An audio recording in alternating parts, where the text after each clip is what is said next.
right, we are still here at the IBIS Global Summit. We just wrapped up, but we're just about to head out. We wanted to stop with Florian and Joerg of SATA. So how are you guys today? How did you enjoy the conference? Oh, very well. We enjoyed the conference very much. It was a great event, meeting many people. It was my first time. Oh, no way, mine too. I really had a great day. Great fun. What about you, Joerg? Yeah, for me, it's been maybe the 15th edition. I always like being here because it's a great networking opportunity. And I was really happy that he made it over as well. I think the value it really is meeting people, also understanding what's happening in the industry, what are the pitfalls and the challenges and the opportunities on the other side. And I think that's what you get at these IBIS conferences. Absolutely. So we had a lot of sessions yesterday and today. Was there anything that stood out to you particularly? I know SATA does a lot of work all over the world with spray guns and all of the painting equipment and training. And so tell us, what did you hear yesterday that stood out, Florian? I can start first.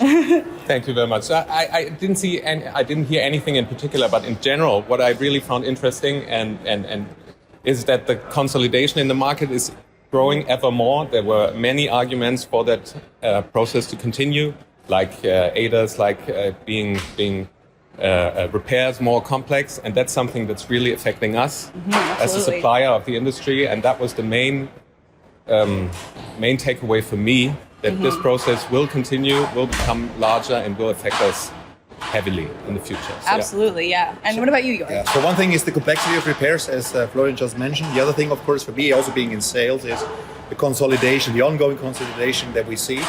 And I think we heard about consolidation on the distribution level. We heard about consolidation on the body shop level, and that is of course opportunity on the one hand, but also a challenge on the other hand. Because I think the way the market is moving, the motivations that people have to buy a SATA gun, for instance, or our equipment, is slightly changing. And that is also something that occupies my mind process and my thought process as well. What about the IBIS interview this morning with three youngsters that are, I don't want to call them youngsters, but young people that are in the industry, hearing about their painting endeavors? How did that make you feel, just knowing that you likely had some of a play in that? They called the SATA gun. Yeah, to me it's great, because the two guys from the UK, they are also working very closely with our guys in the UK. I knew that, so, and we're always saying that, and everyone is singing from the same hymn sheet this morning.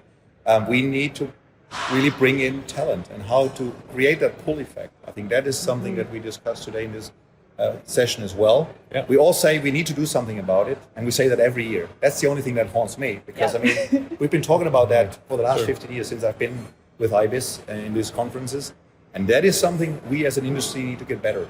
Yes, just like the session said yesterday, change only happens if it's forced. Yep. Absolutely. So what about you, Florian? How did it make you feel seeing those young people enter the industry?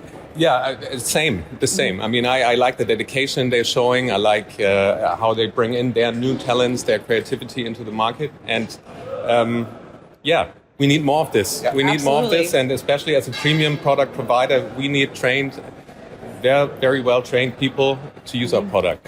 And as Joerg said, I mean, unfortunately, everyone knows that this is an issue, but no one really seems to be tackling it in a way that we see growth in trained personnel so far. That's the problem. But I think it was motivating because you could really see how fascinated they are and how much they love Absolutely. the job. To me, was quite intriguing. We just need to keep pulling people in like that. And I know that in SATA Canada, we had some students in a couple weeks ago that had some training. So I know you guys do it all over the world. You're doing your best to support everyone in the industry. So thank you so much for chatting with us today. It's been a pleasure. And we hope you enjoy the rest of the time in Monaco. Thank you very much. No problem.